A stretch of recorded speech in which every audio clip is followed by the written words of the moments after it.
2, France Maghreb 2. Au programme de ce grand forum pour ce jeudi 11 avril, à la une, le président algérien par intérim Abdelkader Ben Salah a fixé, on l'a appris hier soir, les élections présidentielles au 4 juillet. Ce scrutin peut-il être la solution de sortie de crise pour le pays? On en parle avec vous dans un instant. 01 40 33 9000. Vous répondez à cette question sur Facebook France Maghreb 2 ainsi que sur Twitter, le grand forum FM2. Pour en parler avec nous, Yasser Louati et Razik Métiche dans un instant. Pendant ce temps, au Soudan, c'est le président Omar El-Bashir, depuis 30 ans au pouvoir, qui a démissionné, qui a été destitué par l'armée. 3 mois d'état d'urgence. Nous reviendrons évidemment sur ce qui s'est passé au Soudan. C'est vrai qu'on était braqué sur l'Algérie et pendant ce temps-là, au Soudan aussi, la population grondait. Un avis tranché de Yasser Louati sur l'internationalisme à découvrir tout à l'heure, sans oublier le zapping. Soyez les bienvenus. C'est parti jusque 18h pour votre grand forum.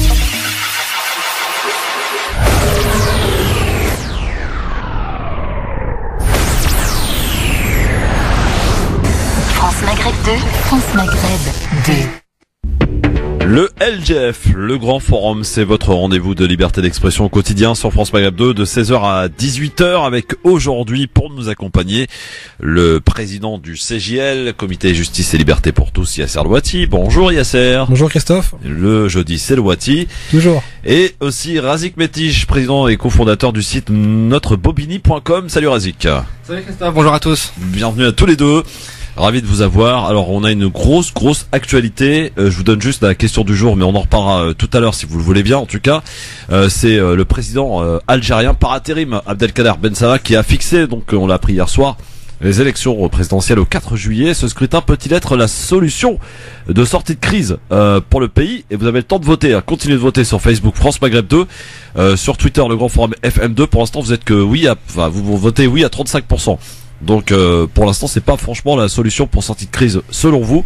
Vous continuez de voter et on en parlera tout à l'heure si vous le voulez bien. Mais avant de partir aussi dans un autre pays africain qui fait l'actualité depuis ce matin, on a appris l'arrestation de Julian Assange tout à l'heure à Londres. Alors Julian Assange était réfugié dans l'ambassade de l'Équateur à Londres depuis maintenant 3 ans. Et c'était d'ailleurs sous le mandat de l'ex-président équatorien qu'il avait été placé à l'ambassade de l'Équateur. Et cet après-midi, on a appris que l'Équateur avait stoppé son asile finalement. Et à la demande de la Suède et des États-Unis, il a été arrêté. Julian Assange, pour ceux qui ne s'en souviennent pas, c'est lui qui est à l'origine des fuites de WikiLeaks, de l'affaire WikiLeaks. Yasser, première réaction, donc à l'arrestation de Julian Assange. J'aimerais lire d'abord le tweet de l'ancien président de l'Équateur. Ouais, je l'ai, ouais. Rafael Correa, qui avait justement protégé et accordé l'asile à Julian Assange. Et j'aimerais dire pourquoi cette arrestation nous concerne directement. Alors, ouvrez les guillemets. Donc, on a Rafael Correa qui publie aujourd'hui: Lénine Moreno, infâme président de l'Équateur, a montré sa misère humaine au monde entier en remettant Julian Assange, non seulement réfugié, mais aussi citoyen équatorien, à la police britannique. Cela met la vie d'Assange en danger et humilie l'Équateur. Journée mondiale de deuil. Pour celles et ceux qui ne savent pas à qui ils ont affaire, c'est que Julian Assange a été le fondateur de WikiLeaks. C'est grâce à WikiLeaks que la mobilisation contre la guerre en Irak a connu un tournant décisif. C'est WikiLeaks qui a publié les premières images des massacres de civils par l'armée américaine, qui avait été entre autres fournies par Chelsea Manning, qui elle aussi a été arrêtée et surtout aujourd'hui sous pression pour dénoncer Julian Assange. C'est grâce à WikiLeaks que les gouvernements et les puissants de ce monde tremblent, parce que les fuites publiées par WikiLeaks permettent à tout et chacun de se rendre compte du niveau de collusion entre argent et pouvoir, aussi bien ici en France qu'aux États-Unis qu'en Grande-Bretagne. Ouais. Et on avait même eu Hillary Clinton qui, dans les fuites publiées par WikiLeaks, demandait s'il pouvait pas, je cite, assassiné par drone Julian Assange. Il a fait peur à tant de pays pendant tant de temps, et aujourd'hui malheureusement on voit une collusion entre le gouvernement Trump et le gouvernement britannique et celui de l'Équateur pour mettre fin à l'asile politique de Julian Assange, qui risque soit des peines de prison à perpétuité, soit carrément l'exécution. Concernant les histoires de viol, toutes les preuves sont tombées aujourd'hui. On a eu sa peau à cause des fuites, et pour envoyer un message clair à tous les défenseurs des droits humains à travers le monde: voilà ce qui vous attend. lorsque vous vous en prenez à nos puissances occidentales comme l'Amérique, la Grande-Bretagne, la France ou d'autres. Je me révolte et je suis vraiment écœuré des images qu'on a pu voir. Un homme qui est vieilli, qui se débat, qui a été littéralement porté hors du sol et jeté dans un camion. La France lui avait refusé l'asile politique et voilà qu'aujourd'hui nous perdons un des derniers guerriers qui se retrouve derrière les lignes ennemies en publiant ce qui nous est invisible et qui est inconcevable pour nous, c'est-à-dire d'avoir accès aux échanges privés entre les chancelleries, entre le monde diplomatique, le monde économique et malheureusement nos violations des droits humains qui maintenant se retrouvent mises au pas parce que l'arrestation de Julian Assange va décourager bien des personnes qui ont des fuites et aimeraient soutenir les citoyens que nous sommes. Je rappelle que les lanceurs d'alerte, Christophe, pour terminer, sont le dernier rempart que nous avons de ce que nous appelons la démocratie. Ce sont les derniers qui nous font savoir ce qui se passe dans les coulisses du pouvoir. Razik. Oui, je vais abonder dans le même sens.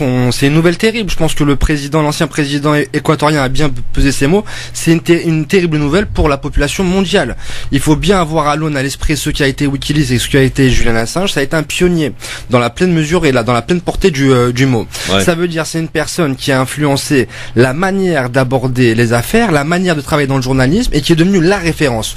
Combien de sites, combien de papiers, je pense au Panama Papers, je pense au FUT sur le Football Leaks, combien ensuite d'enquêtes ont été bâties sur ce modèle-là en s'appuyant sur un travail d'investigation et sur un travail absolument splendide en termes de documentation, en termes de sources, en termes de sourçage, en termes de preuves. Donc ça c'est la première chose, c'est que là on lance un message très fort au niveau de l'opinion publique mondiale et au niveau des lanceurs d'alerte car c'est un mouvement de fond. Là on est en train de toucher vraiment au père fondateur quasiment des lanceurs d'alerte 2.0 et le message est très clair. C'est où que vous soyez, par qui que vous soyez protégé, par quelle relation diplomatique que vous soyez protégé, on peut vous atteindre et on peut venir vous chercher à n'importe quel prix et on peut avoir la patience, on peut vous mettre en résidence surveillée, vous faire vieillir, vous faire languir et vous emprisonner de fait et en plus, après tout cela, vous irez répondre de ces actes devant la justice. C'est la deuxième chose. La troisième chose, d'un point de vue géopolitique, c'est pas un hasard si l'Équateur pendant tout ce temps-là n'a pas livré au système américain, car c'est le système américain qui voulait la peau de Julian Assange. C'est pas un hasard si cela n'a pas été livré. Il faut bien avoir là aussi à l'esprit la carte de l'Amérique. L'Amérique du Sud, et c'est surtout sous l'ère Lula. Ça veut dire lorsque Lula est arrivé au pouvoir au Brésil, il a amené avec lui ensuite tout un tas de pays qui sont en entrant dans une certaine gauche radicale ou gauche moderne, ça dépend des pays, et surtout en basculant dans cette gauche-là, se retirer du giron américain. Aujourd'hui, là aussi, on a une démonstration que l'empire américain, que les États-Unis font un retour en force dans l'Amérique latine. L'Amérique latine a toujours été considérée comme la chasse gardée des États-Unis. Il y a même une doctrine géopolitique qui porte ce nom, c'est la doctrine Monroe. Monroe était le président américain en 1823. Il a établi un fait qui est toujours valable aujourd'hui. L'Amérique latine, le sous-continent américain est la chasse gardée des États-Unis. Aujourd'hui, on a un retour en force des États-Unis qui meut pas tous ses alliés. Lorsqu'on voit que le Brésil est devenu de facto l'allié principal avec un Trump tropical au prévoir, lorsqu'on voit que le président équatorien, peu après sa prise de fonction, donne satisfectie et donne l'ordre d'aller arrêter un citoyen équatorien et de le livrer à la justice américaine, et c'est très fort dans ces pays où la souveraineté a été mise à mal par les États-Unis. Oui, on a un triple signal et qui n'augure rien de bon. Enfin, dernière chose, dans nos pays, dans nos démocraties occidentales, il faut bien être conscient qu'aujourd'hui les lois qui sont passées, que ce soit au niveau de l'Union européenne, au niveau de la France, dans les législations nationales et européennes, les lois qui sont passées sous couvert de protéger les lanceurs d'alerte, au final, in fine, les expose ensuite à des poursuites judiciaires. Donc, faut bien voir s'il n'y aura pas des conséquences au niveau de la justice française et européenne.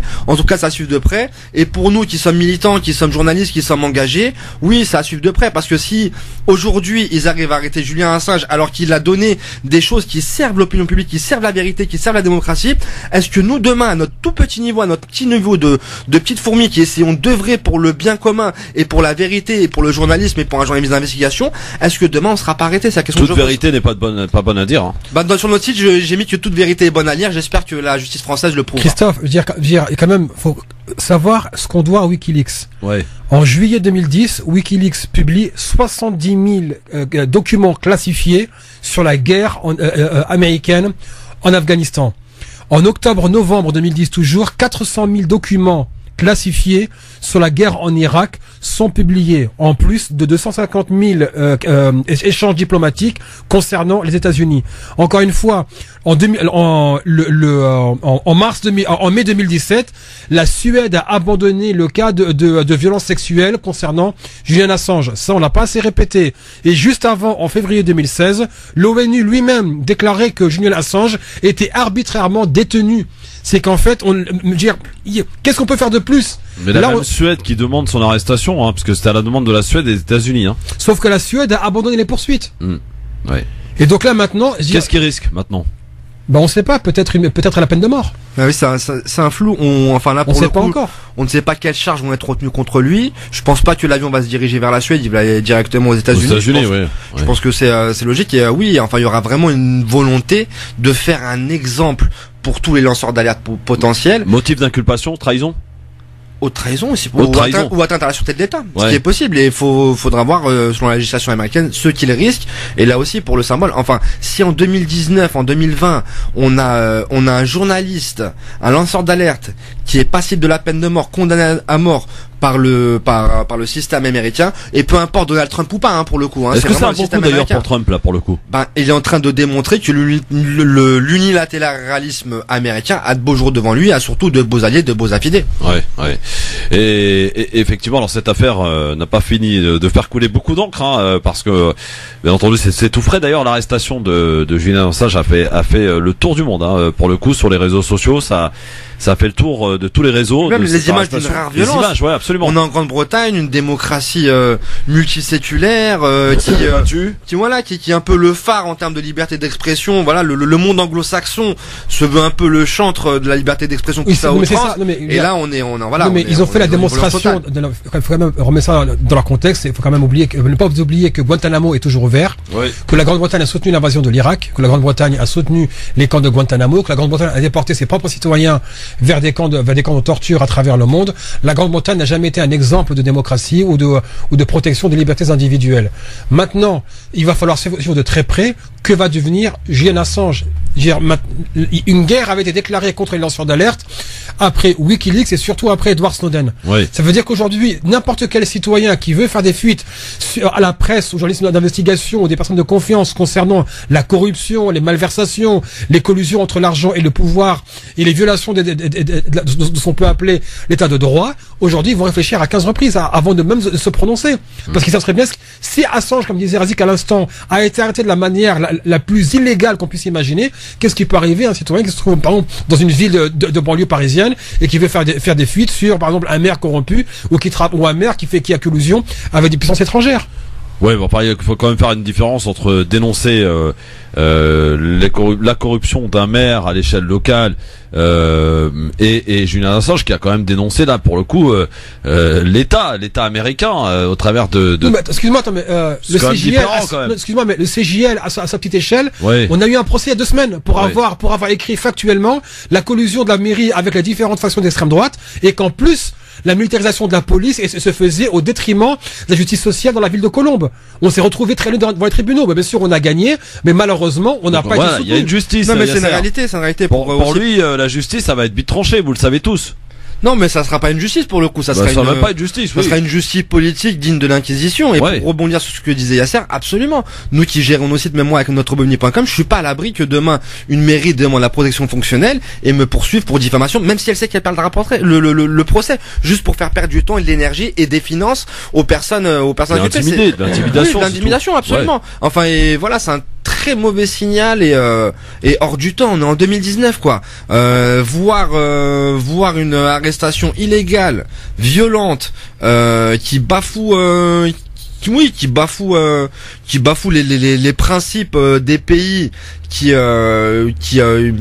l'arrêtent. Enfin voilà, même si c'est que de l'affichage, ce sont des pays qui se revendiquent de la liberté d'expression et qui démontrent par A plus B que lorsque cette liberté d'expression atteinte à leur image et démontrent ce que tout le monde sait, c'est-à-dire que lors des invasions en Irak, en Afghanistan, il y a eu des bavures, il y a eu même oui, même plus que des bavures, et que ces personnes ne sont pas à l'abri, peu importe leur protection, malheureusement. En tout cas, on en reparlera évidemment de cette arrestation de Julian Assange ce matin. Ça s'est passé donc en tout début d'après-midi, même pour être plus exact, et on va en parler bien entendu. Mais pour l'heure, messieurs, en ce 11 avril, il y a eu beaucoup de choses depuis ce matin, et direction le Soudan.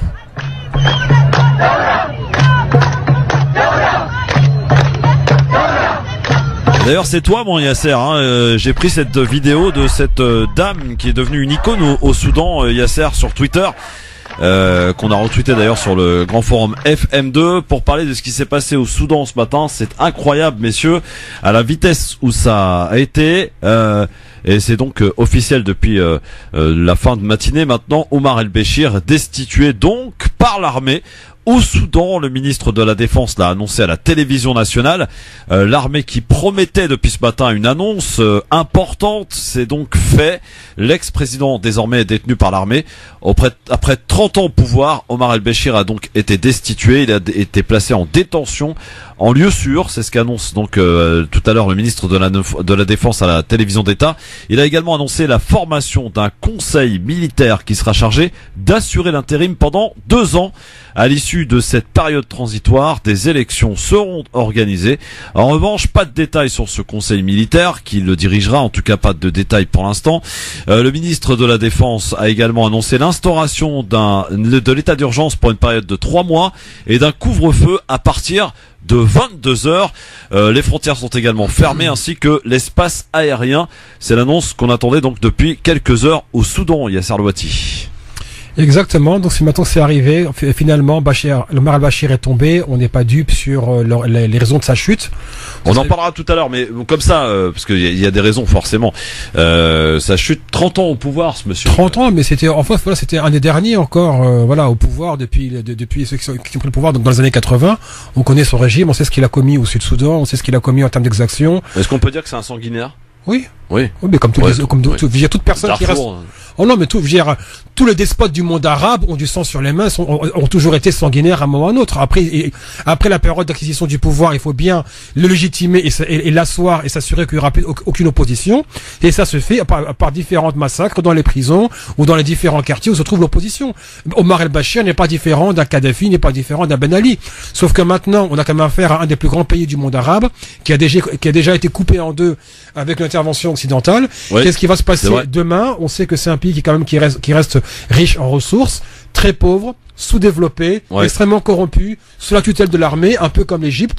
Qu'est-ce qui va se passer demain? Ce sera aux Soudanais eux-mêmes de prendre vraiment cette révolution et de absolument pas attendre qu'un comité de salut public se mette en place pour récupérer la révolution et mettre en place un pantin des Américains ou d'Israël ou bien de l'Arabie Saoudite ou des Émirats. Oui, d'ailleurs, il avait combattu, lui, dans l'armée soudanaise, Omar el-Béchir, notamment contre Israël à l'époque, Razik. Oui, pour rebondir sur ce qui vient d'être dit, on assiste à une accélération de l'histoire, voire. C'est vrai qu'on était braqué sur l'Algérie depuis un moment, mais on avait oublié un peu le Soudan et pourtant ça grondait depuis un moment. Qui était au pouvoir depuis plus de 3 décennies, quelqu'un dont les Soudanais n'ont vu que lui au pouvoir. Comme cela a été rappelé, le Soudan était avant sa partition le plus grand pays d'Afrique, un pays richement doté en termes de matières premières, mais qui est riche de pauvres. C'est un pays extrêmement pauvre malheureusement. Espérons que de cette crise naîtra un sursaut, car le Soudan ne manque pas de potentialité pour son développement. Maintenant, le temps donné par l'armée me semble absolument trop long. 2 ans. Pour que l'institution militaire prenne les rênes du pouvoir avant de le remettre aux civils. Les purges, etc. Enfin, là, on peut parler d'un coup d'État, là. C'est un véritable coup d'État. Clairement. Et ça n'a pas d'autre mot. Un coup d'État légalisé, en plus, avec un temps de 2 ans, on ne sait pas quel est le processus, on ne sait pas quels civils vont être mis en place, on ne sait pas sous quelle forme, s'il y aura une constituante, s'il y aura de nouvelles élections. Donc là, il y a un flou artistique qui est quand même troublant, c'est la première chose. Et la deuxième chose, pour avoir aussi, là aussi, c'est important, c'est pour ça que l'histoire-géographie s'enseignent ensemble lorsqu'on est plus jeune, pour avoir la carte du monde à l'esprit, enfin pour avoir la carte du monde en tête, toujours avoir à l'esprit que le Soudan en fait est le condominium géostratégique de la péninsule arabique. Je m'explique. Ça veut dire que lorsque vous regardez la carte, les côtes soudanaises et les côtes éthiopiennes sont à quelques miles en fait de la péninsule arabique. Ça veut dire que que les États qui composent la péninsule arabique, pour eux, ce qui se passe au Soudan, en termes de géostratégie, est absolument vital. Donc, sur ce qui se passe aujourd'hui, il faudra bien voir s'il n'y aura pas des puissances étrangères qui auront intérêt à phagocyter ou à faciliter l'arrivée de telle X ou Y personnes lors de l'arrivée au pouvoir des civils, ou si les militaires prennent et confisquent le pouvoir. Alors, donc vraiment à suivre. On va s'intéresser justement à qui avait intérêt à justement à pousser Omar el-Bashir vers la sortie. Il y en a des pays, on va en citer quelques-uns, mais je rappelle aux auditeurs qui nous rejoignent, donc l'armée qui promettait ce matin une annonce à la télévision d'État. Les programmes ont été interrompus donc très tôt. Il y avait des chants militaires et patriotiques, hein, c'est donc officiel. Annonce du ministre de la Défense, et ces derniers jours, donc après un regain des manifestations quand même, faut le dire, monstre, hein, depuis samedi. Mais en fait, le mouvement de contestation a débuté il y a 4 mois, le 19 décembre exactement. Tout a commencé avec la hausse du prix du pain, hausse brutale, x3, messieurs, ça a été l'étincelle.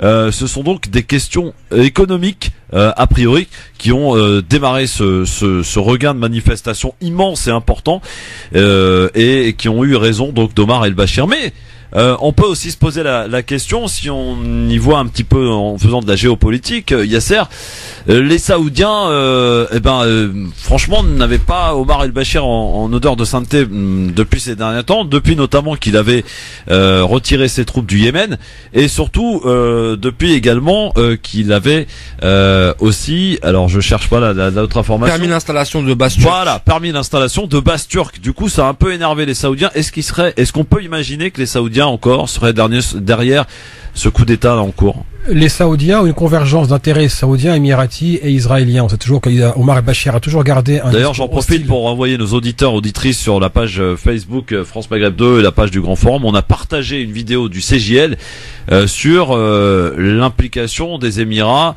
dans pas mal de déstabilisations en cours ou achevées. Oui, c'est que pour rebondir un instant sur ce que tu disais sur les Émirats, c'est que les Émirats depuis 2011 sont terrifiés à l'idée de perdre le pouvoir, donc ils se sont ingérés dans tous les pays arabes où il y a eu des révolutions. Ils ont injecté des sommes considérables. 3 milliards pour faire tomber Erdogan avec le coup d'État qui a été raté. Ouais. Je crois que c'était 13 ou 30 pour l'Égypte pour financer la contre-révolution. On sait qu'ils soutiennent le général Haftar qui aujourd'hui marche sur Tripoli. On sait que les Tunisiens ont craint un coup d'État financé par les Émirats Arabes Unis, et d'ailleurs eux-mêmes avaient publié une note d'étude concernant la Tunisie, comme quoi il fallait briser la coalition au pouvoir et financer l'émergence de personnalités politiques qui seraient alliées à Abu Dhabi. Et donc la réunion entre Gaid Salah et Mohamed Ben Zayed était de très mauvais augure. Donc le CJL a fait une vidéo que je vous invite à voir sur la page de CJL ou celle de France Maghreb 2. Mais maintenant la chute d'Omar el-Bashir, elle est probablement le résultat d'une convergence d'intérêts israélien, saoudien, émirati, parce que lui avait toujours eu un discours hostile à Israël, qu'on sait qu'on a aussi la guerre au Yémen de laquelle il a retiré ses troupes, oui. Mais qu'en plus on est aussi en train de passer à une solution finale pour la Palestine. Donc en gros, c'est que les Saoudiens veulent liquider la question palestinienne, et qu'aujourd'hui, ça serait de très bonne augure de voir Omar el-Bashir tomber pour ne plus avoir aucune opposition au sud d'Israël ou de l'Arabie Saoudite. Tu partages cette analyse, Razik? Oui, complètement. Elle est vérifiable par les cartes, encore une fois. Ça veut dire que lorsqu'on n'a pas la carte en esprit, on se demande quel serait l'intérêt d'Israël, des Émirats, des différents acteurs de l'Arabie Saoudite, d'influer ou de perturber le jeu. Sauf que, comme je dis, c'est l'environnement immédiat le plus proche et potentiellement le plus instable. Donc ça veut dire réellement, ces pays-là ont tout intérêt à mettre des gens qui sont, je dirais pas à leur solde, mais qui en tout cas ne sont pas en opposition frontale comme c'était devenu pour Omar el-Bashir face à ces pays. Là encore une fois, enfin voilà, le Soudan, malgré la pauvreté de sa population, était un territoire immense et représentait une menace, à la fois une menace potentielle, à la fois pour les marches sud d'Israël, pour les frontières au-delà des frontières d'Israël, et à la fois poser un problème de sécurité et poser un problème de voisinage pour les pays qui composent la péninsule arabique. D'avoir un Omar al-Béchir assis sur un pays dont l'armée et dont les services secrets étaient tout de même pas puissants parce que le mot est trop fort, mais avait tout de même une expertise, une expérience, et avoir un président aussi hostile n'était pas à l'aune. Et c'est encore plus renforcé lorsqu'on voit que l'Arabie Saoudite, je vais pas dire le mot est devenu le VRP de la normalisation d'Israël, mais quasiment. C'est-à-dire que l'Arabie Saoudite pousse pour que les États arabes normalisent leurs relations avec Israël. Pour la petite histoire, c'est pas une première. Le roi Abdallah, dès 2002, avait proposé à l'establishment israélien une normalisation des relations avec l'ensemble des pays arabes sous au patronage saoudien, contre un retour aux frontières de 67 et le fait de faire de Jérusalem la capitale des deux États. Cela a été refusé, c'est bon à noter et à savoir, ça a été refusé par l'establishment israélien, et c'est une proposition qu'aujourd'hui l'Arabie Saoudite réitère, mais réitère sans aucune condition quasiment. Donc voir que certains pays refusaient de fait et le faisaient savoir cette mainmise et ce lobbying actif saoudien pour la normalisation d'Israël, dont Omar el-Béchir faisait partie. Enfin voilà, il avait trop d'hiatus entre les intérêts du Soudan d'Omar el-Béchir et les pays du Moyen-Orient et ses voisins immédiats. Donc là aussi, il peut avoir un élément d'explication, mais c'est bon à rappeler. C'est encore une crise de la faim, c'est encore une révolution de la faim, malheureusement. Oui. Ça alors, veut dire le point de départ de tout ça, au-delà des extrapolations et des explications géopolitiques et historiques, c'est que c'est des gens qui avaient faim, qui ont vu leur pain tripler du jour au lendemain. Là aussi, enfin voilà, on est en 2019, malheureusement, il y a encore des gens qui meurent de faim. Oui, on est dans absolument. une planète qui a été faite pour pouvoir nourrir, avec les moyens de technologie, pouvoir nourrir jusqu'à 8 milliards, jusqu'à 10 milliards de personnes. Il faut savoir que chaque personne qui meurt de la faim aujourd'hui dans le monde, c'est un meurtre. Il n'y a pas d'autre mot. Le problème, c'est aussi la répartition des richesses. Et là aussi, on peut pas satisfaire de cet état de fait. Bienvenue à vous sur France Maghreb 2. Je vous le rappelle, vous êtes à l'écoute du Grand Forum, mais vous pouvez bien entendu intervenir au 01 40 33 9000. On est dans la géopolitique. Tiens, je vais vous poser une question dans un instant. Si vous voulez bien répondre aussi, amis auditrices, auditeurs. La révolution du sourire qui a lieu en ce moment en Algérie, est-ce qu'il faut craindre est-ce qu'il faut craindre une instrumentalisation des Émirats? On en parle quand même. Dans la vidéo d'Yasser, on en parle en tout cas de cette rencontre entre Gued Salah et comment il s'appelle lui, Mohamed Ben Zayed. Mohamed Ben Zayed, qui a eu lieu, je crois, avant le 22 février, juste avant. Quelques jours avant les premières manifestations. Oui. On en parle de cette ingérence émirati. 01 40 33 9000. Je vous rappelle la question du jour à laquelle vous répondez. On en parlera aussi tout à l'heure. Donc c'est le président par intérim, Abdelkader Ben Salah, qui a fixé la date de la présidentielle au 4 juillet. Ce scrutin peut-il être la sortie de crise pour espérer pour le pays. Vous votez sur Facebook France Maghreb 2, sur Twitter le Grand Forum FM2, on en parle évidemment. Avis tranché aussi à suivre tout à l'heure de Yasser Louati. C'est une lettre de Martin Luther King, c'est ça? Exactement, puisque demain, jour pour jour, on commémorera son emprisonnement à Birmingham et sa fameuse lettre de la prison de Birmingham. À tout de suite. France Maghreb 2, France Maghreb 2. Ils sont tous les deux aujourd'hui. Razik Metiche, le fondateur du site NotreBobigny.com. Oui, ça y est, il est parti, il est en marche. Hein. Il est lancé. On va pas dire qu'il est en marche. Il roule, il vole, mais pas en marche. Il roule. On sait jamais, je vais être accusé d'entrisme avec les marcheurs ou les macronistes. Je garde mon indépendance et ma neutralité. C'est ça, t'as raison. Pour l'instant. Yasser Louati aussi, président et fondateur du CJL, Comité Justice. Je préfère qu'on dise Yasser du CJL, j'aime pas trop les titres, pour être honnête. Bon, ouais, non, mais attends, t'as un titre quand même. Yasser du CJL. Ouais, mais non, ça fait pas assez, tu vois, pas assez classe, tu vois. Yasser Louati, président fondateur du CJL, c'est quand même mieux, non?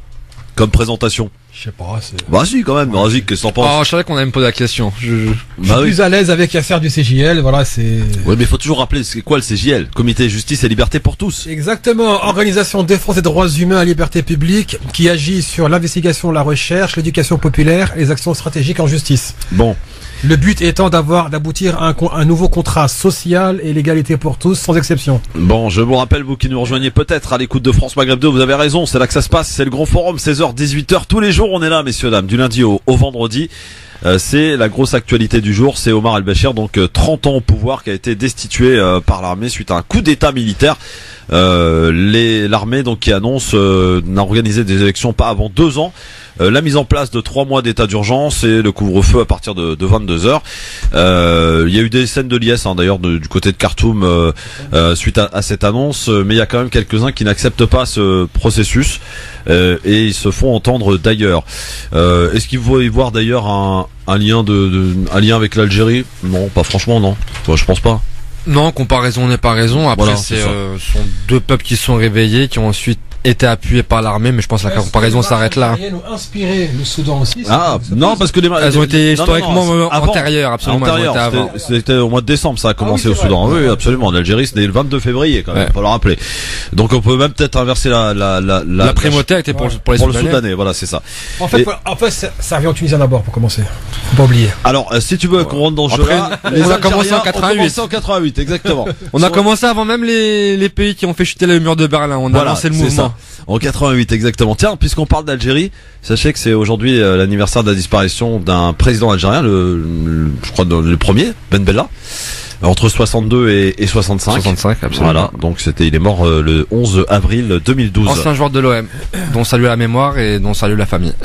Ah oui, il fallait que ancien joueur de l'OM, absolument, mais c'est quand même assez, enfin, c'est pour, le foot et la politique. Absolument. Les liens entre le foot et la politique, et surtout en Algérie, et particulièrement avec Marseille, ça existe. Enfin, voilà, il y a c'est aussi la JSK qui est un club hautement politisé. Absolument, la JSK, l'USMA, avec les chants de l'USMA qui ont été repris aujourd'hui par les manifestants, je pense à la Casa del Mouradia, enfin voilà. Les liens entre politique et sport sont tenus en Algérie. La question, elle est posée, messieurs, dames. Je vous la pose, moi. Faut-il craindre une ingérence des Émirats dans ce qui se passe en Algérie et peut-être même au-delà? On l'a vu d'ailleurs au travers d'une enquête, une vidéo que vous pouvez revoir sur le Facebook du CJL, le site du CJL, mais aussi sur France Maghreb 2. On vous l'a partagé aussi sur la page Christophe Le Grand Forum, comme ça vous pourrez pas dire que vous l'avez pas vu, sinon vous le faites exprès. C'est bien expliqué par notre ami Yasser avec images à l'appui. Donc c'est les Émirats qui tentent de déstabiliser, de soutenir parfois des gens peu recommandables, à l'image de l'Haftar, notamment en Libye en ce moment, qui en profite d'ailleurs de ce qui se passe en Algérie pour marcher sur Tripoli, enfin essayer en tout cas. Marine Le Pen en France, Marine Le Pen, ouais, absolument. Marine Le Pen, l'extrême droite américaine et britannique, donc ont tous des liens avec les Émirats. Le but, c'est de travailler à une normalisation d'un côté avec Israël, de deux, empêcher toute émergence de communautés musulmanes organisées en Occident, c'est-à-dire en Europe, aux États-Unis, qui pourraient inspirer les populations émiraties à se soulever contre le régime, parce qu'en fait tout exemple pourrait en fait les inspirer à renverser la famille Al-Nahyan qui malheureusement tient le pays d'une main de fer. Alors, Manji a peut-être la réponse à la question qu'on pose. Mon cher Manji, bonjour. Est-ce qu'il faut craindre? Bonjour, c'est un grand honneur d'être avec Yasser aujourd'hui et Razik, parce que au moins c'est apaisé. Bon, ceci dit, honnêtement, moi je voulais plutôt intervenir. C'est clair qu'il faut craindre toujours moi. Voilà, je suis allergique à l'armée. Voilà, c'est tout.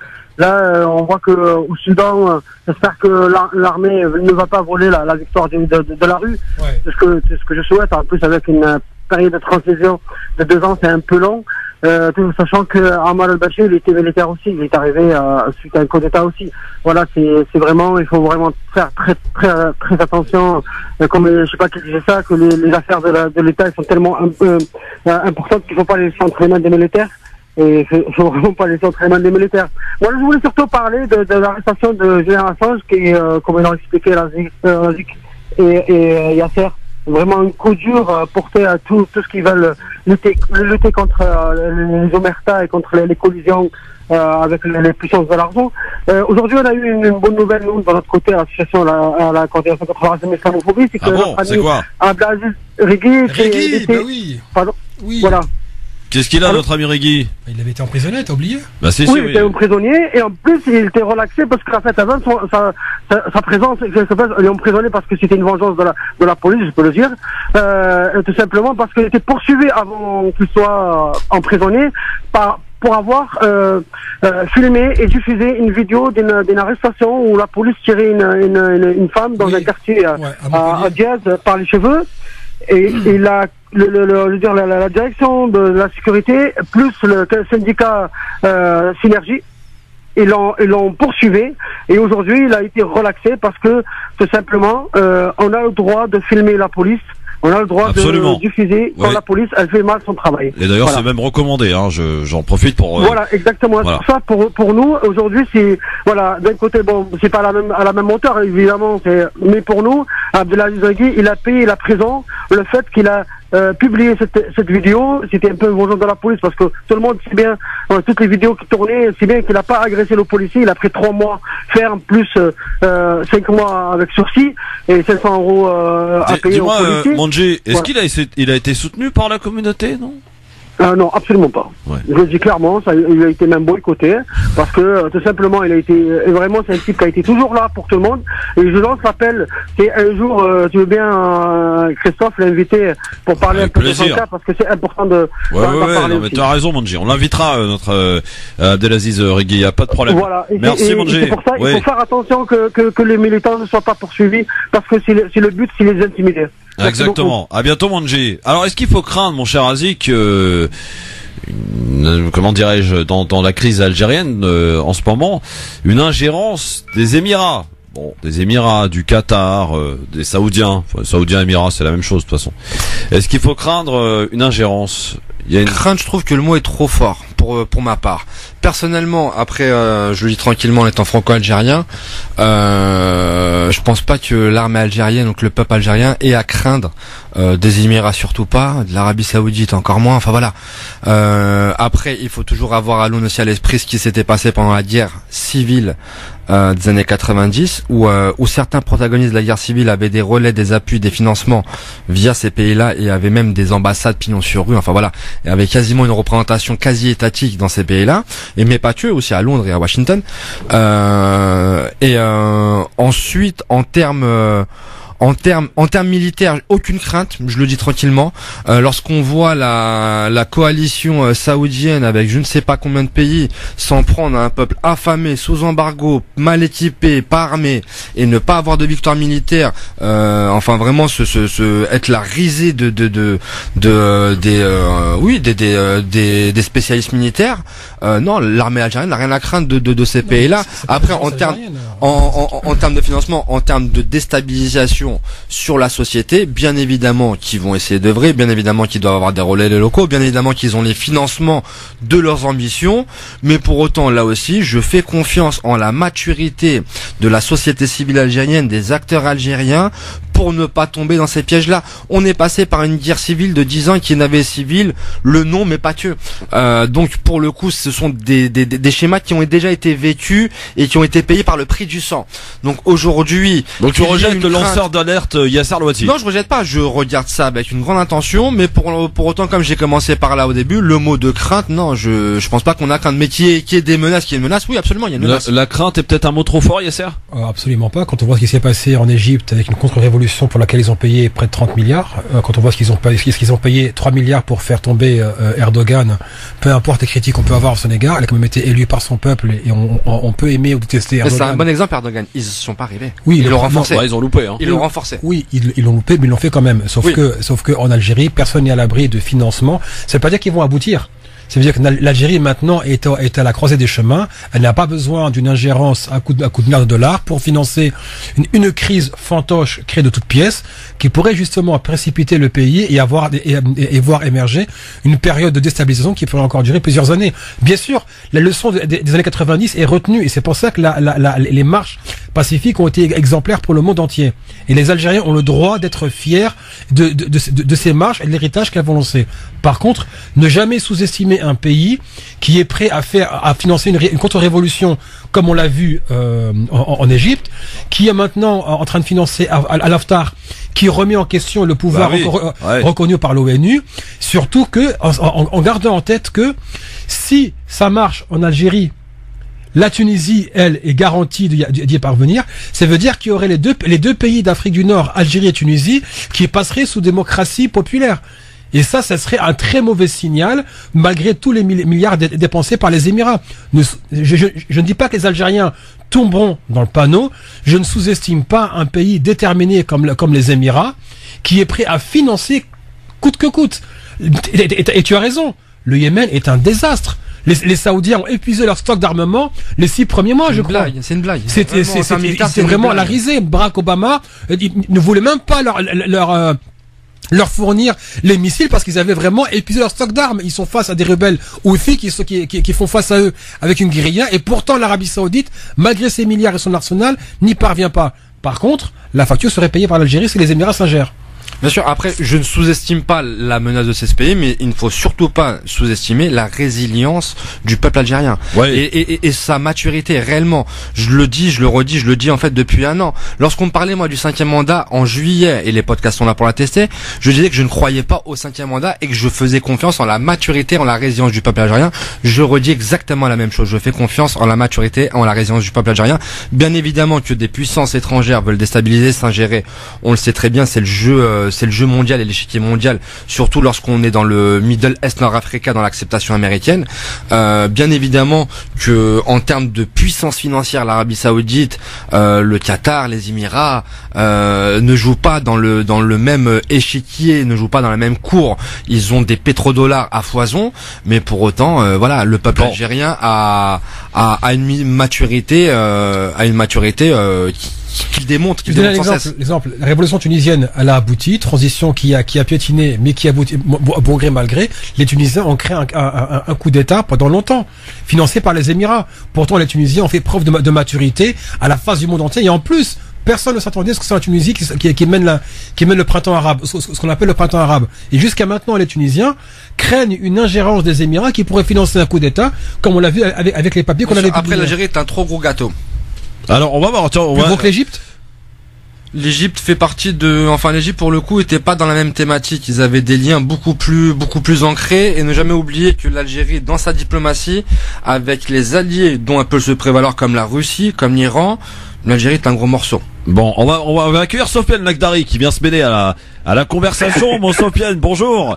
Oui, salut Christophe, salut Yasser, salut Aziz. Salut Sofiane. Sofiane, on essaiera d'échanger plus calmement, comme disait Mounji. Est-ce qu'il faut craindre, comme le dit Yasser, cette ingérence émirati, mon cher Sofiane? Non, mais je comprends parfaitement Yasser et ses interrogations, bien sûr, peur d'une ingérence des Émirats, parce que ce qu'on est en train de voir aujourd'hui dans les pays arabes, une ingérence ou un conflit entre le Qatar et les Émirats, oui, ou le Qatar avec les Émirats Arabie Saoudite. Et mais en Algérie, j'ai du mal à voir. Moi, il a fait allusion à une rencontre entre Gaïd Salah et Sheikh Zayed aux Émirats avant. C'était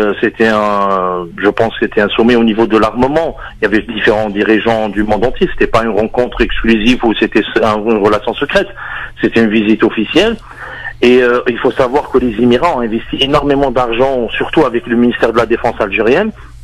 Ils produisent aujourd'hui des voitures avec la maison Mercedes-Benz parce que les Émirats sont actionnaires majoritaires dans cette société. Vous avez des véhicules, par exemple la société Nimr qui pour produire les véhicules de la police et de l'armée. Vous avez également dans les drones une société algéro-émirati.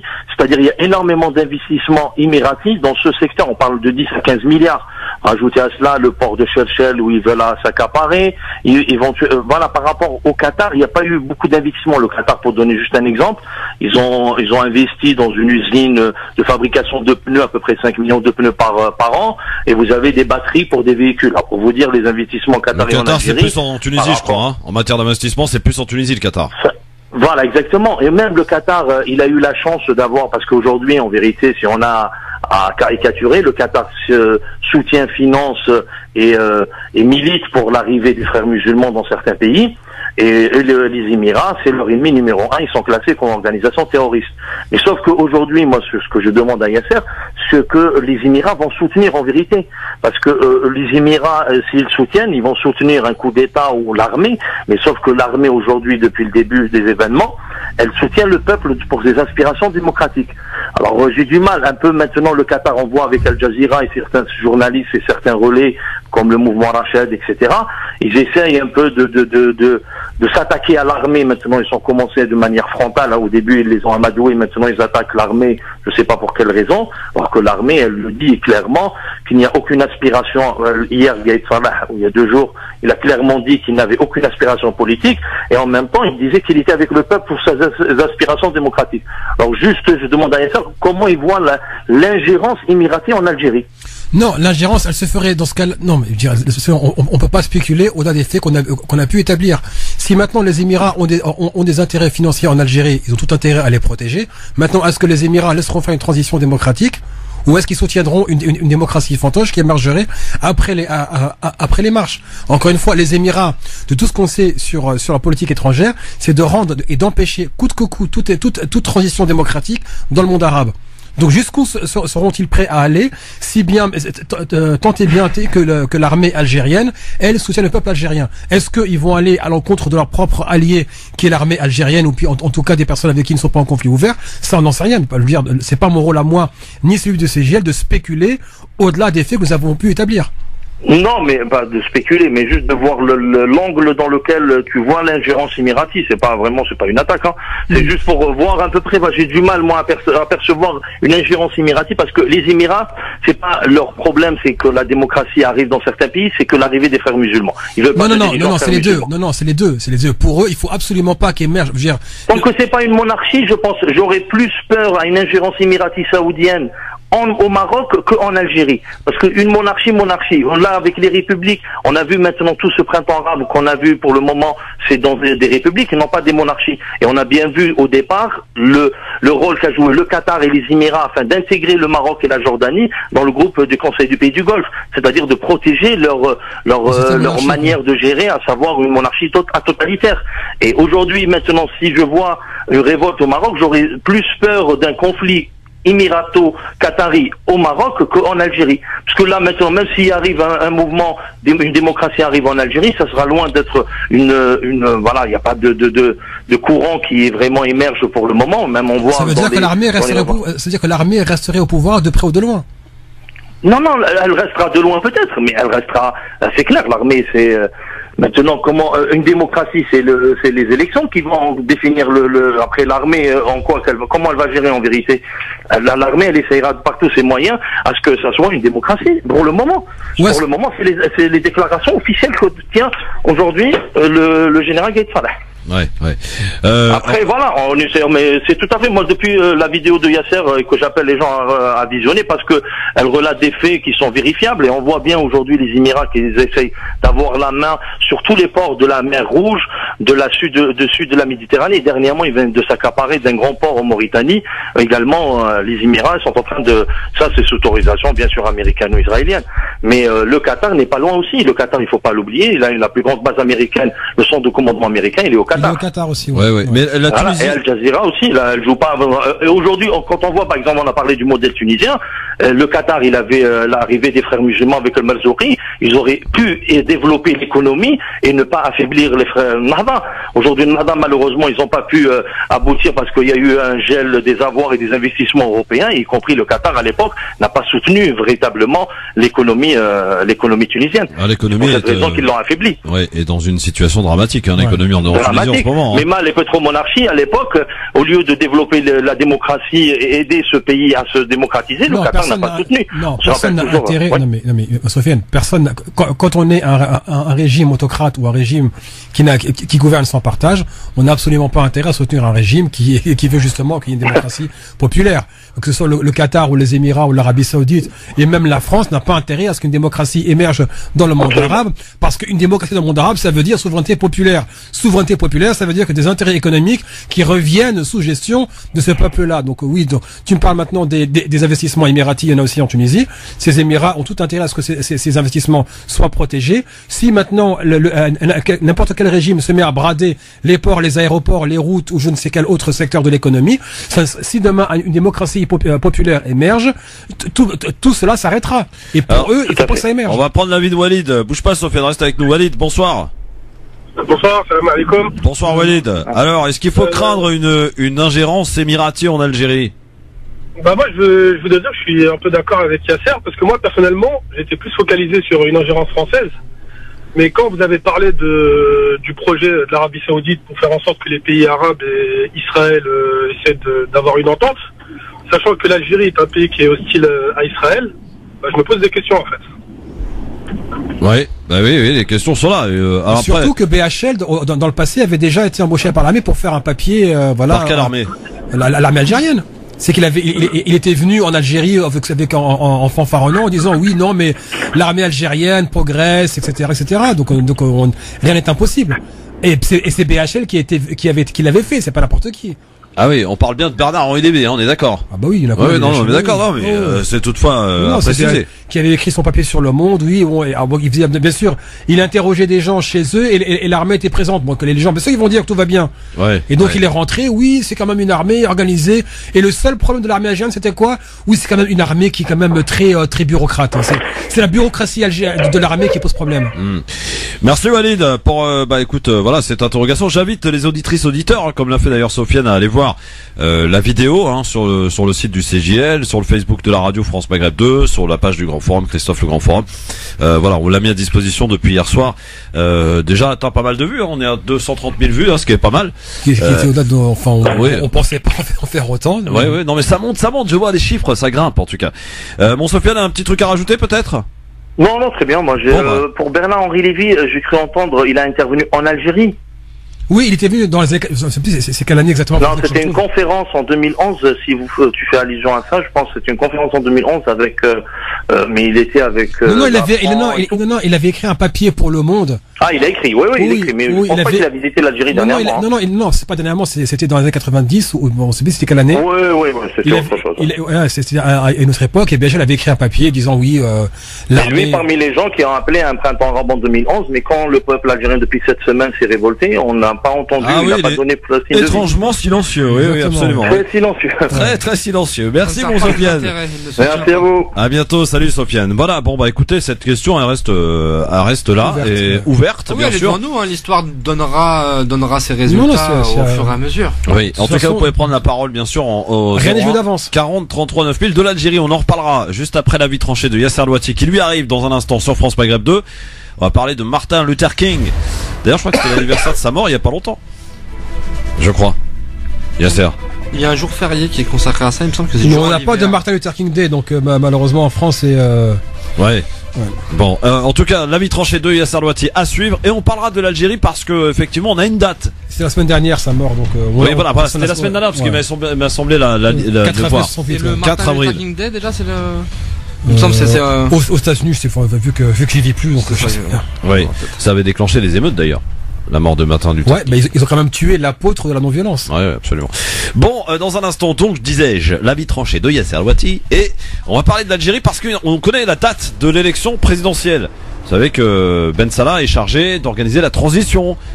Oui, donc il a annoncé effectivement que l'élection présidentielle aurait lieu le 4 juillet. Est-ce que ça va suffire, amis auditrices auditeurs, pour sortir de la crise que traverse l'Algérie en ce moment? Est-ce que les Algériens sont convaincus?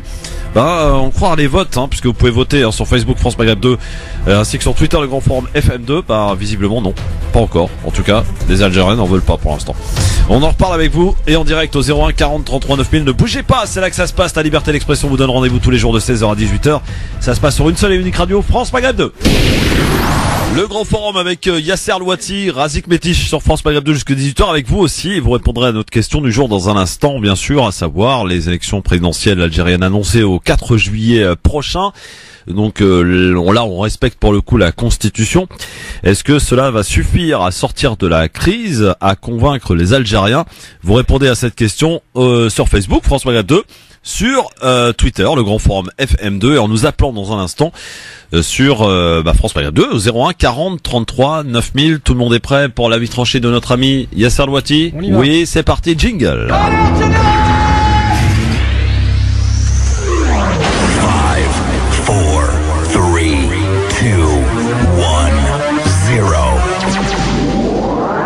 Quoi que ce soit, c'est la mise à pied.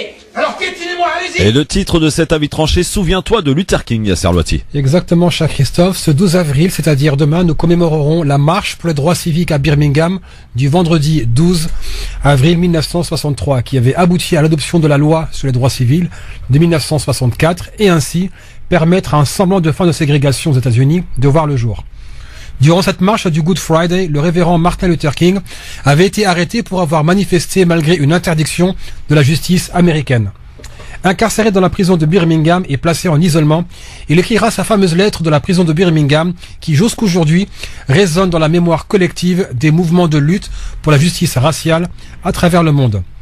S'adressant aux personnalités des églises américaines, il écrivait « Mes chers confrères ecclésiastiques, incarcéré à la prison municipale de Birmingham, je suis tombé sur votre récente déclaration qui tient nos activités actuelles pour mal avisées et inopportunes. Il n'arrive jamais, ou il arrive rarement, que je prenne le temps de répondre à ceux qui contestent mon œuvre ou mes idées. Toute injustice, où qu'elle se produise, est une menace pour la justice partout ailleurs. Nous sommes pris dans un réseau de relations mutuelles auquel nous ne pouvons échapper. Notre destinée commune est un vêtement sans couture. Ce qui affecte directement l'un de nous, nous affecte tous indirectement. Nous ne pourrons plus jamais nous permettre de vivre sur la notion étriquée et provinciale d'agitateurs venus de l'extérieur. Quiconque vit aux États-Unis ne peut jamais être considéré comme venu de l'extérieur, où que ce soit dans son pays. Vous déplorez les manifestations qui se déroulent actuellement à Birmingham. Mais je regrette que votre déclaration n'exprime pas une préoccupation similaire quant aux circonstances qui ont entraîné les manifestations. Je suis sûr que chacun de vous aura à cœur d'aller d'une analyse sociale superficielle qui ne concerne que les effets, et n'appréhende pas les causes sous-jacentes. Je n'hésite pas à trouver malheureux que ces manifestations, ou que l'on appelle ainsi, aient lieu à Birmingham en ce moment, mais je voudrais insister bien davantage sur le fait, plus malheureux encore, que les instances du pouvoir blanc dans cette ville n'ont pas laissé d'autre recours à la communauté noire. Toute campagne non violente comporte 4 étapes. La collecte des faits qui prouvent ou non l'existence de la justice. Deuxièmement, la négociation. Troisièmement, l'autopurification. Quatrièmement, l'action directe. Nous avons franchi ces 4 étapes à Birmingham. On ne gagnera rien à prétendre que la ville n'est pas en proie à l'injustice raciale. Peut-être demanderez-vous pourquoi l'action directe? Pourquoi ces occupations, ces cortèges et autres manifestations? Ne vaut-il pas mieux négocier? Vous avez raison d'en appeler à la négociation.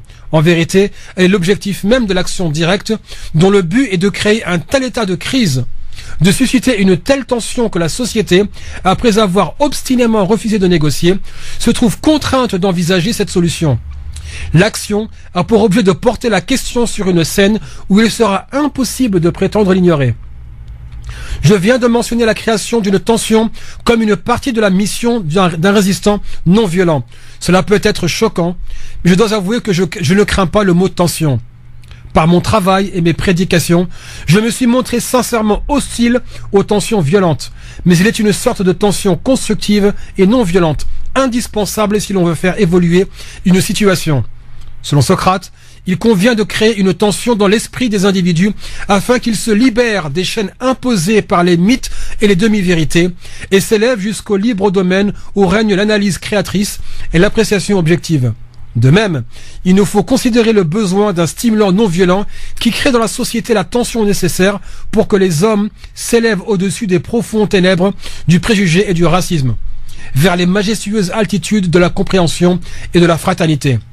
Les propos de notre programme d'action directe est de créer une situation de crise si grave qu'elle débouchera inévitablement sur une négociation. Nous vous rejoignons donc, dans votre appel à la négociation. Depuis trop longtemps, notre Sud bien-aimé se trouve enfermé dans sa tragique tentative de vivre en monologuant au lieu de dialoguer. Mes amis, je dois vous dire que nous n'avons pas obtenu le moindre gain dans le domaine des droits civiques sans exercer une pression résolue, légale et non violente. L'histoire est longue et tragique, illustration du fait que les groupes privilégiés cèdent rarement leurs privilèges sans y être contraints.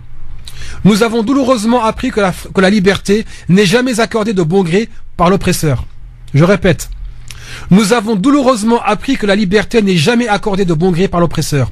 Elle doit être exigée par l'opprimé.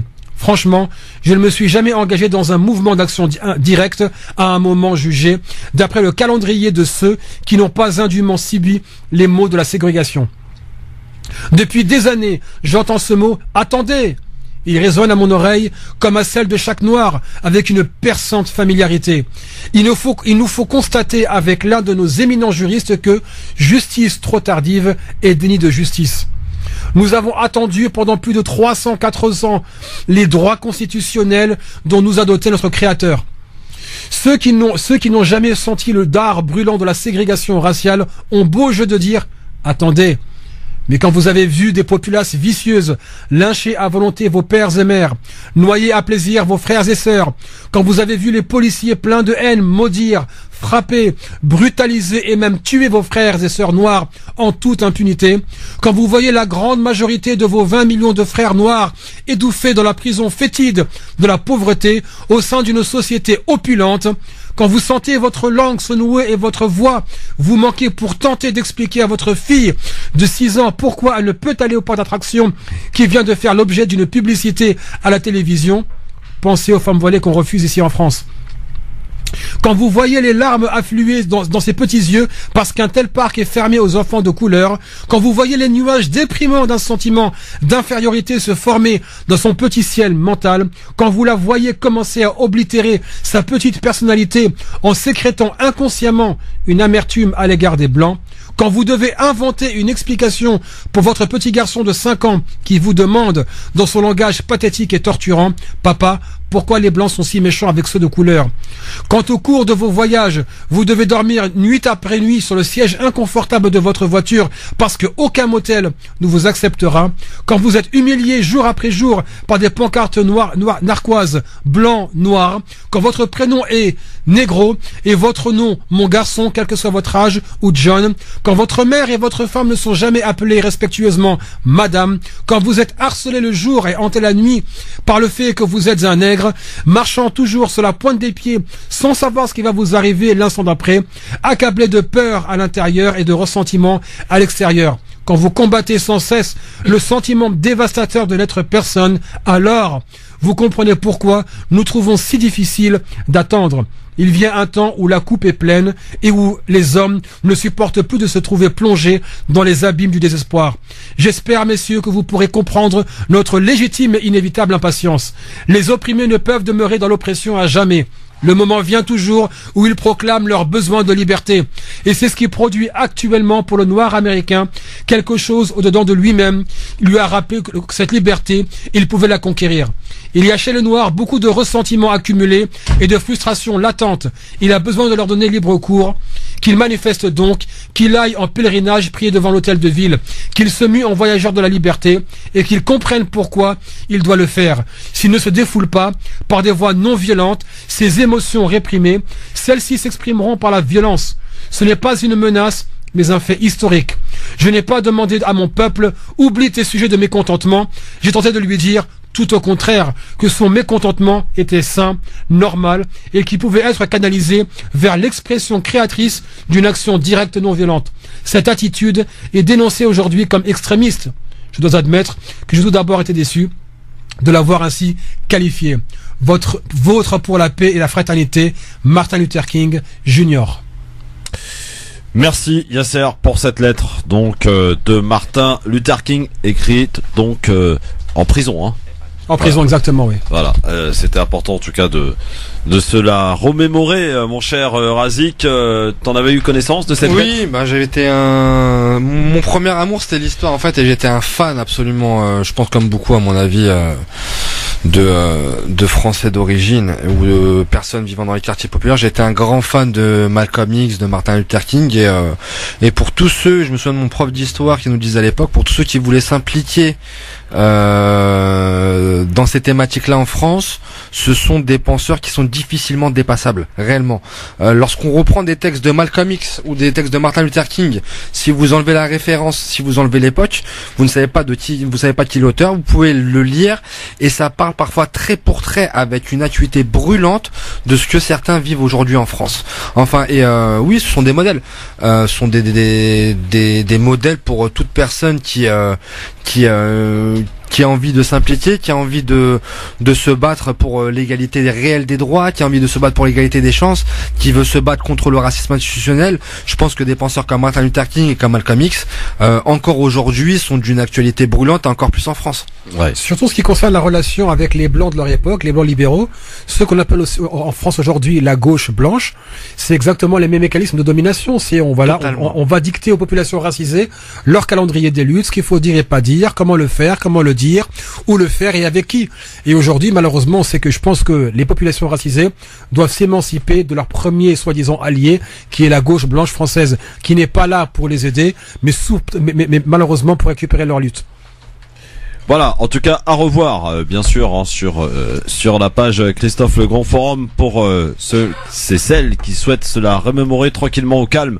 Hein, ce soir, cette lettre de Martin Luther King à l'instant. Allez, avant de parler de l'Algérie, avant de parler de cette date présidentielle dont on connaît la date, hein, donc depuis hier, c'était le 4 juillet, que dis-je, prochain. Un petit coup du côté du zapping, tiens les gars. Si on prend 100 millions d'Africains d'un remplacement de population. Bon, voilà. Parce que les mots bamboula, d'accord, ça veut... Maintenant, moi, très franchement, je vois un barbu Angela Barr. La réimmigration, c'est le départ des immigrés. Réellement le déradicaliser, est-ce que c'est possible? Donner une bonne dose de cheval.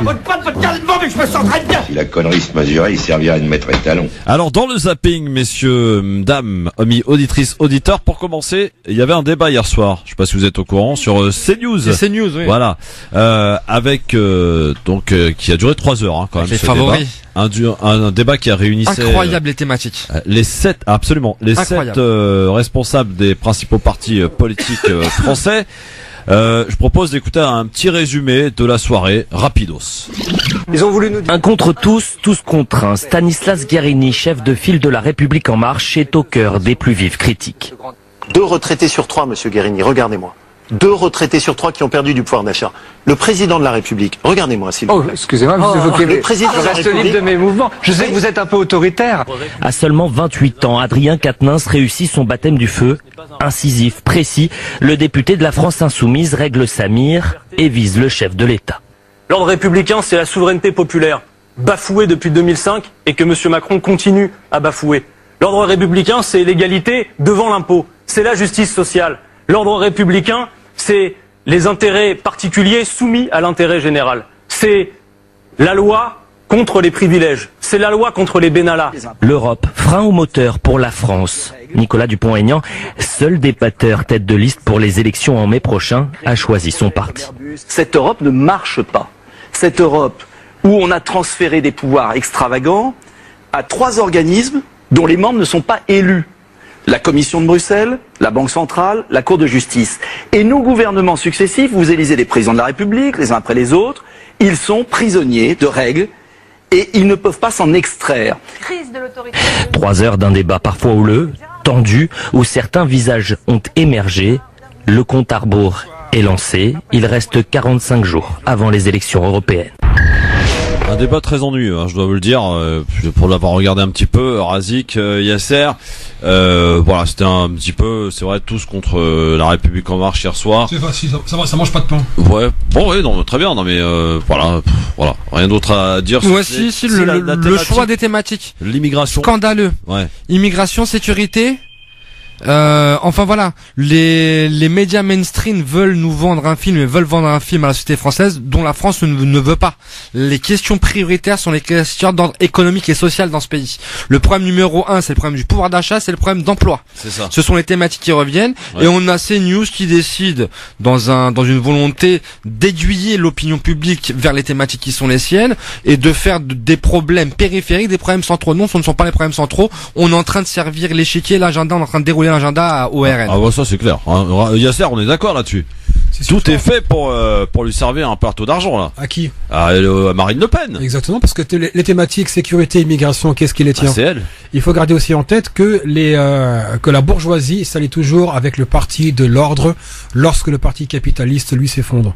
La bourgeoisie s'allie toujours avec l'extrême droite quand elle est au pouvoir. Donc ça veut dire que la possibilité de voir Marine Le Pen arriver au pouvoir est aujourd'hui flagrante. Ouais. On peut plus l'exclure. Voilà. C'est une possibilité. L'extrême droite est arrivée ailleurs dans le monde, Brésil, États-Unis, Autriche, etc. Des politiques d'extrême droite ont été menées partout à travers l'Europe. Ça veut dire que demain, si la République en marche est incapable de mener des élections, Marine Le Pen, il ne faut pas oublier, ne remet plus en cause l'adhésion de la France à l'UE, elle remet plus en cause l'euro, et donc auquel cas maintenant elle devient acceptable. J'avais même remarqué une chose il y a quelques jours sur l'émission C'est dans l'air. Ils parlaient des partis d'extrême droite, ils ne disent plus extrême droite, ils disent parti souverainiste, parti nationaliste ou parti populiste. Le terme d'extrême droite, a disparu. Et ça a disparu. La normalisation est en train la normalisation est en marche, d'accord. Et je veux dire, sincèrement, c'est encore plus flagrant. Encore une fois, le capital s'allie toujours avec l'ordre pour protéger ses intérêts. Les questions de droit de l'homme et de démocratie et d'état de droit, ça ne marche pas. Quand on voit par exemple l'autre là du FMI, comment elle s'appelle, Christine Lagarde qui va qui va presque taper la bise avec le maréchal El-Sisi, quand elle dit que Bolsonaro et on travaillera avec lui.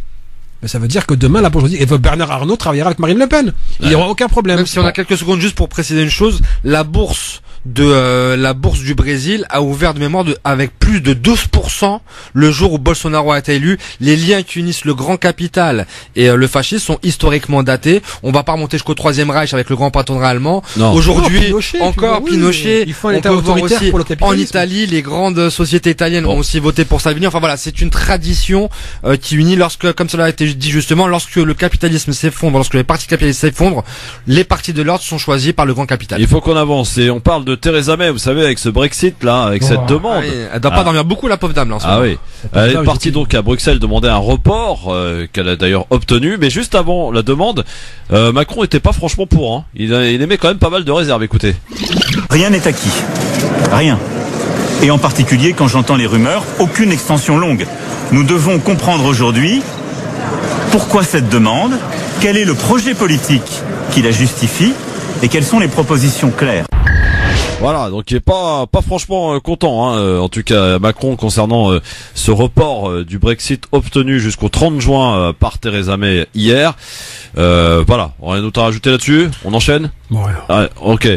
Direction de confrères d'RMC. Tiens, pour parler de cette loi anti-casseurs qui a fait couler beaucoup d'encre et qui a été promulguée par Macron et qui entre en vigueur à partir d'aujourd'hui, mais pas dans sa totalité, puisque je rappelle quand même que le Conseil constitutionnel avait retoqué la grosse partie de cette loi anti-casseurs. Casseurs a donc été promulgué par Emmanuel Macron, décret publié ce matin au journal officiel. Ça veut dire, Anne-Sophie Balbir, que le texte entre en vigueur aujourd'hui sans l'article qui a été censuré. Oui, et hier, le ministre des Relations avec le Parlement, Marc Fesneau, avait prévenu qu'il n'y aurait pas de deuxième délibération au Parlement sur le texte censuré au début du mois par le Conseil constitutionnel. L'article 3 n'est pas passé, particulièrement polémique. Il prévoyait la possibilité pour le préfet d'interdire à une personne de manifester si elle présentait une menace d'une particulière gravité pour l'ordre public. Les sages ont en revanche validé les fouilles de sacs et de véhicules dans les manifestations et à leurs abords. La création aussi d'un délit de dissimulation volontaire du visage puni d'1 an d'emprisonnement et de 15 000 € d'amende. La loi entre donc en application aujourd'hui, à 2 jours de nouvelles mobilisations des Gilets jaunes. Voilà, donc entrée en vigueur à partir d'aujourd'hui, sachant qu'une grosse partie de cette loi a été retoquée en quelque sorte. C'est bien d'avoir le Conseil constitutionnel qui valide ce que certains voyaient comme une atteinte fondamentale aux libertés de manifester. Que le Conseil constitutionnel rappelle le droit, rappelle les valeurs fondamentales, rappelle que le préambule de 46 et que justement les dispositions qui sont stipulés là-dedans ont valeur constitutionnelle, c'est bon à rappeler parce que certains nous font passer presque comme des extrémistes de la liberté d'expression lorsque l'on défend ça. C'est bien d'avoir un allié comme le Conseil constitutionnel. Direction Bobigny, mon cher Razik. Une ville que tu connais bien. Oui. Hein, pour finir ce zapping. Et apparemment, votre maire a plutôt un pas de danse assez intéressant et ça fait le buzz. Le maire de Bobigny fait parler de lui depuis cette soirée organisée pour les bacheliers de la ville. Alors qu'un élève est en pleine chorégraphie, Stéphane de Paoli se lance dans une battle. Des pas de danse immortalisés par un spectateur et vus plus d'1 million de fois sur Twitter. On s'éclate chez vous, Razik, dis donc. On s'éclate. Après, c'est la danse, un peu le cache-misère de la compétence chez nous. Lorsqu'on a une ville qui est au bord de la faillite, lorsqu'on a une ville qui a été épinglée par tous les rapports de la Cour régionale des comptes, comme avec des dysfonctionnements majeurs, avec avec une gestion des ressources humaines problématique, lorsqu'on a le personnel de la ville certaines personnes sont obligées de se monter en collectif pour porter plainte contre leur employeur, la mairie de Bobigny, voir le maire s'adonner comme ça à son plaisir musical, presque en arguant la souffrance de la ville. Ouais, moi ça me pose problème. Et pour la petite histoire, j'ai eu la vidéo très tôt en fait. Et j'ai fait le choix avec mon site notrebobigny.com de ne pas la diffuser parce que en termes de ligne éditoriale, je me disais que c'était une bonne publicité pour cette personne-là que de le voir danser et je voulais pas contribuer à un phénomène de buzz qui allait cacher les réalités. C'est-à-dire qu'aujourd'hui, on a une municipalité qui est aux abois sur la mairie des Bobigny et qui est prête à tous les stratagèmes pour redorer son blason. Question du jour aujourd'hui, on vous la pose. Oui, la date de la présidentielle en Algérie, elle est connue. Ça sera le 4 juillet, selon et en respect de la Constitution. Ça a été une annonce donc de Abdelkader Ben Salah, qui est le président par intérim. Est-ce que cela suffira à calmer la crise en Algérie? Est-ce que cela réussira à convaincre les Algériens de rentrer chez eux? La question vous est posée. Vous êtes que 35% à penser que oui sur Facebook.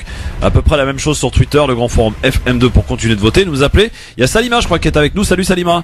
Oui, salam alaikum à toi, bonsoir. à tes invités. En fait, je voulais juste dire un grand merci à Yasser Louati pour la lecture de la lettre. Alors, c'est une drôle de coïncidence parce que j'ai été inspectée mardi et la thématique de ma séquence était autour donc de Martin Luther King et de Malcolm X. Et le Martin Luther King Day a lieu le 3e lundi du mois de janvier chaque année. C'est ça que j'avais en tête. Voilà, et donc c'est un Vous êtes jour professeur férié. d'histoire et géographie, madame, c'est ça? Non, prof d'anglais. Prof d'anglais. Oui, je suis en collège en fait, et comme le thème de la ségrégation, du mouvement pour les droits civiques, me touche particulièrement, j'avais décidé de travailler avec ça là-dessus avec mes élèves, pardon. Voilà. Et voilà. Yasser Louati, oui. Nos félicitations à vous, c'est touchant de voir qui perpétue la mémoire des luttes collectives et que c'est pas passé dans les non, c'est pas jeté aux oubliettes, et absolument pas, et surtout les élèves accrochent beaucoup, et comme je leur avais montré également le film Selma qui était sorti en 2015 pour le 50e évidemment du Bloody Sunday, ils ont vraiment accroché, ils ont adoré, et puis là j'ai prévu de les emmener voir The Green Book là qui est sorti début mars. J'aurais dû vous avoir en prof d'anglais, j'aurais été bilingue. Ah ouais, c'est clair. Yasser, il parle bien anglais aussi, hein, attention. Il parle. Ah j'en suis sûr. Il a un accent états-unien de ouf, hein, attention. Merci Salima. Désolé, c'est plus britannique donc. Ah ouais, oui. Bon, écoutez, on arrive à se comprendre quand même entre britanniques et ricains. Oui, absolument. Mais moi, c'est vrai que je vais pas dire que je suis puriste, mais comme j'étais à l'université de Rouen, on était plus proche de l'Angleterre, donc du coup c'était plus un accent british. Bon moi je suis algérien. Merci Salima. Merci à vous. Bonne soirée à vous. 01 40 33 9000. Bon, est-ce que ça va suffire à calmer la crise en Algérie, cette élection annoncée le 4 juillet? Franchement pas, visiblement. Vous nous appelez 01 40 33 9000. La question sera posée à nos débatteurs aujourd'hui. Yasser Louati du CJL et Razik Métiche de notrebobigny.com. France Maghreb 2, France Maghreb 2. Yasser Louati, il est là. Oui, Yasser Louati du CJL, Razik Métiche de notrebobigny.com. C'est le nouveau site en ligne. Voilà, vous pouvez aller visiter d'ailleurs. De Brooklyn. Le San Francisco du 93. Non, le Brooklyn. La question du jour, on vous la pose aujourd'hui. On a appris hier soir effectivement que l'élection en Algérie était fixée au 4 juillet prochain. Annonce faite par le président par intérim, monsieur Abdelkader Ben Salah. Est-ce que cela suffira à calmer la crise en Algérie? La date d'une élection présidentielle, Razik, si on en croit les sondeurs sur Facebook, la réponse est non. Je vais abonder dans le sens des sondeurs. Pour le coup, on a eu un report de l'élection à 90 jours. ce qui semble quand même assez compliqué vu l'état d'effervescence dans lequel se trouve la société algérienne. Après 20 années de bouteflikisme, on a une opposition qui a été réduite à sa portion la plus congrue, qui voit à peu près à rien. Tout est à reconstruire. Alors comment on peut monter en 90 jours des partis neufs, une ligne programmatique, monter un programme, monter des projets en partant de zéro, voire de moins que zéro? C'est la première chose. La deuxième chose, cette solution-là intermédiaire aurait peut-être été acceptable par la population si on avait pris dès le début et bien en amont le fait que la société algérienne ne voulait pas, absolument pas, du 5e mandat. Aujourd'hui, c'est une solution qui est perçue presque comme un pis-aller, en tout cas en tout état de cause, qui pour moi n'est pas satisfaisante. Pour moi, et je reste sur cette ligne-là, et il me semble que c'est la ligne qui est défendue par la plupart des manifestants, il faudrait qu'il y ait l'élection d'une véritable constituante. Une véritable constituante, il faudrait que on laisse un temps certain à cette constituante l'occasion de pouvoir élaborer une nouvelle constitution et la proposer au pays, et que ensuite on fasse approuver cette constitution par un référendum, et qu'ensuite le jeu politique reprenne. Oui, bien sûr, il y a d'autres paramètres. Non, mais le président par intérim n'a pas ce pouvoir déjà d'une. Oui, bien sûr, mais après, comme on dit, on respecte la Constitution, là. On peut respecter la Constitution, comme on dit, comme les constitutionnalistes le disent, l'État a la compétence de sa compétence. Ça veut dire que, concrètement, rien n'empêche aujourd'hui de sortir de ce cadre-là, mais en fixant un cadre démocratique, en ayant vraiment des garde-fous, pour justement mettre à plat et commencer à bâtir la Constitution. Il y a des articles dans la Constitution algérienne qui prévoient ces cas de figure-là. Avec l'élection d'une constituante, ça veut dire que, légalement, constitutionnellement, cela est possible. Donc, il faut voir si politiquement, est-ce qu'on aura le temps et le loisir et la volonté de le faire. C'est là où où la question se pose. Bon, on va prendre, avant d'écouter Yasser, Mourad Damien. Salut Mourad. Bonjour Christophe. Moi je rejoins le point de vue de l'intervenant Razik. Razik. Parce que à mon avis, d'abord il y a moins de 3 mois, puisque c'est le 4 juillet. Oui. D'abord, il faut revoir le fichier électoral, parce qu'il y a à peu près entre 3 et 4 millions d'électeurs fantômes. Qui a été inventé par le RND et le FLN. Et tous ceux qui ne sont pas inscrits. Jean Tibéri s'est exporté en Algérie, incroyable. Parce que bon, il y a des morts qui votent aussi. Hein. Comme il n'y a pas de contrôle. On a connu ça à Paris aussi, vous savez. Il faut voir le fichier électoral, parce que bon, il y a un fichier électoral fantôme qu'il faut assainir. Qu'il faut assainir. Donc vous n'êtes pas favorable. À mon avis, cette constitution, elle est contre le peuple algérien. Elle est contre, c'est-à-dire qu'elle favorise le FLN et le RND. D'accord. Merci Mourad. Elle favorise toujours parce que le FLN, il a des permanents qui sont payés par le contribuable, ils ont des locaux qui sont gratuits, donc à mon avis, Gaïd Salah, bon, moi je parle, Gaïd Salah il est trop compromis avec je parle pas de l'armée, Gaïd Salah, il a fermé les yeux sur la violation de la Constitution depuis plusieurs années. Aujourd'hui, maintenant, je pense que la rue, elle va dire non. Ce dont j'ai peur, c'est qu'il y ait un bain de sang. Parce que le peuple algérien, aujourd'hui, ils sont prêts à payer n'importe quel prix pour que... Bon, Mourad, il y avait ces images hier lors d'une répression quand même qui a été faite vis-à-vis des étudiants, où les policiers leur jetaient des canons à eau et on leur répondait en arabe, donnez-nous du shampoing. Donc voyez, je suis pas sûr que franchement voilà. Rapidement mon cher Yasser, ta position, ton avis sur cette élection organisée le 4 juillet prochain en Algérie. On respecte la Constitution, hein. On respecte la Constitution. Dans cela, comment organiser des élections libres et transparentes en 90 jours? Comment faire émerger des candidats? Comment est-ce qu'on peut faire que des programmes C'est vrai que ça paraît émergent? Compliqué. Oui. Comment est-ce que des programmes peuvent émerger en 90 jours? Oui. Est-ce que maintenant, moi ce que je crains, c'est si demain la population refuse ce calendrier électoral, qu'est-ce qui va se passer? Qu'est-ce qui va se passer, Razik? T'as une petite idée? C'est là où ça devient problématique. Tout commence aujourd'hui en réalité. Tout commence depuis une semaine. C'est-à-dire que les premiers résultats qui étaient la chute de Bouteflika et la fin du 5e mandat étaient presque des conditions préalables à la négociation. On est dans la négociation, on est dans le rapport de force là aujourd'hui. Réellement. Il faudrait être presque voyant médium pour savoir qu'est-ce qui va devenir. Et là encore, je fais confiance au peuple algérien pour être assez mature et sortir par le haut de cette crise, de cette révolution du sourire. En réponse demain, effectivement, dans les rues pour savoir un petit peu comment on va être accueillis ces différentes annonces. Il me semble. Oui, bon. Merci mon Yasser Louati. Merci on Christophe. va pas se revoir de sitôt là.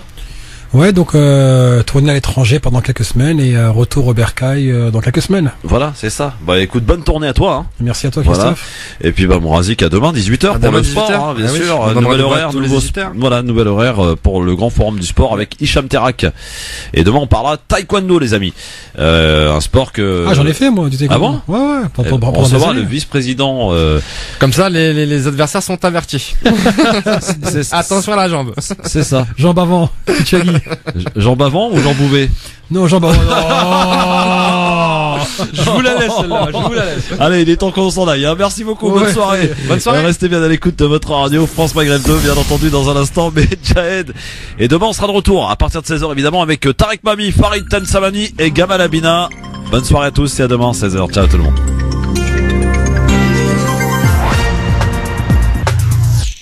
Bonsoir. Julian Assange lâché par l'Équateur. Le lanceur d'alerte fondateur de Wikileaks s'était réfugié depuis 7 ans dans l'ambassade équatorienne à Londres, mais il a été arrêté ce matin à la demande de l'Équateur qui lui retire son asile diplomatique et sa nationalité.